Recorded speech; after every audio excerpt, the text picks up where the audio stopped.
How to Save Money on Food, Part 2.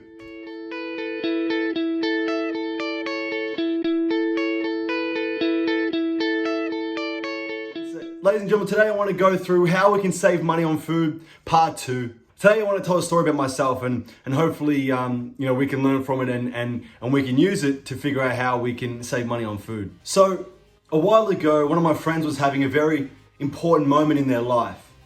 And at that particular time in my life, I felt like I was on Venus and everyone was on Earth. I felt like I was on a different planet. And because I felt like I was in a different world, a different planet, a different hemisphere, a different spaceship, I decided not to go. And a few months later, after this event had occurred, my phone started to ring. Someone told me to sit down and that we ought to talk. And they proceeded to tell me what they thought. And then I proceeded to tell them my truest thoughts. And after this exchange of sound waves through the air waves, I stopped.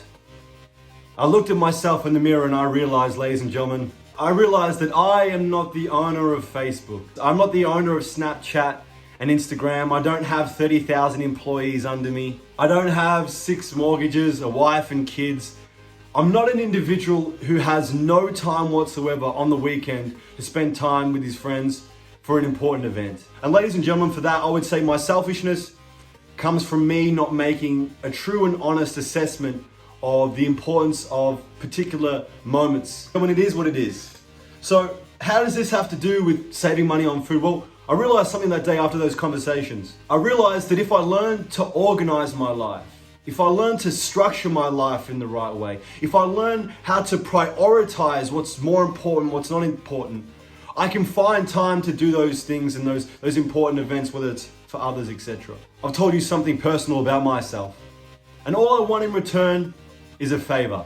Ladies and gentlemen, I want you to take away from that example, take away what that important event was, take away that it was an event, and let's replace it with a goal. And in this instance, the goal is saving money on food. Ladies and gentlemen, I've told you something, and I want you to ask yourself wholeheartedly, do you have absolutely no time to set your alarm 15 minutes early, go downstairs, get the butter, get the bread, and make yourself a peanut butter sandwich for work later that day? Make a couple peanut butter sandwiches. Ladies and gentlemen, I want you to ask yourself, do you have absolutely no time on a Sunday morning to get up at 7 or 8 a.m., depending on what time Aldi and Coles are open, or even Woolies? Do you have no time to write a list of things down, go down, buy them, come home, spend 2 hours cooking them? Once they're cooked, chuck them in those little Chinese freezer containers, put them in the freezer and prepare your meals for the week? Do you have no time, ladies and gentlemen? $15 a day on impulse and takeaway foods 5 days a week is $3,900 a year. That's nearly 5 car registrations. It could be a family trip to Bali. It could be a credit card payment. It could be a mortgage payment. It could be a new laptop. It could be some shares. Maybe you can double and flip your money. Just to be clear, in this time of coronavirus, I work in the food service industry and I wholeheartedly support cafes and restaurants, etc. But there's a difference. And you can see with these videos that I'm making, ladies and gentlemen, there is a difference. There's a difference between organizing something once a week, once a month, once for a birthday. There's a difference between that and doing things that we don't need to do. Ladies and gentlemen, I want to go through an example. Let's just say that I'm earning $50,000 a year, which is $41,000 a year after tax. So if I spend $15 a day on takeaway foods that I don't need, that will add up to nearly 10% of my whole salary will be spent on foods that I don't need. If you're a person who spends lots of money on food, takeaways and that's fine, because different people are in different positions. And it's not to say that we should be excluding things from certain people. That's not what to say. What I do believe is I believe in living within my means.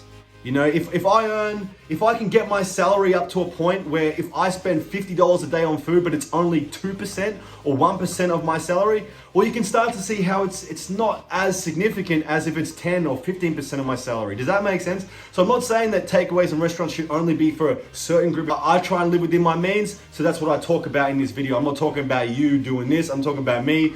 I try and live within my means. If I earn $500K a year and I was spending $5,000 a year, on food, hey, it is what it is. It's all love, but that's not the case for me. And if you're watching this video, I don't know if it's the case for you either. You know what I'm saying? I'm just keeping it real. Ladies and gentlemen, takeaway from this video is I learned that if I make a personal sacrifice, I can attend important events. Or if I make a personal sacrifice, I can achieve a personal goal.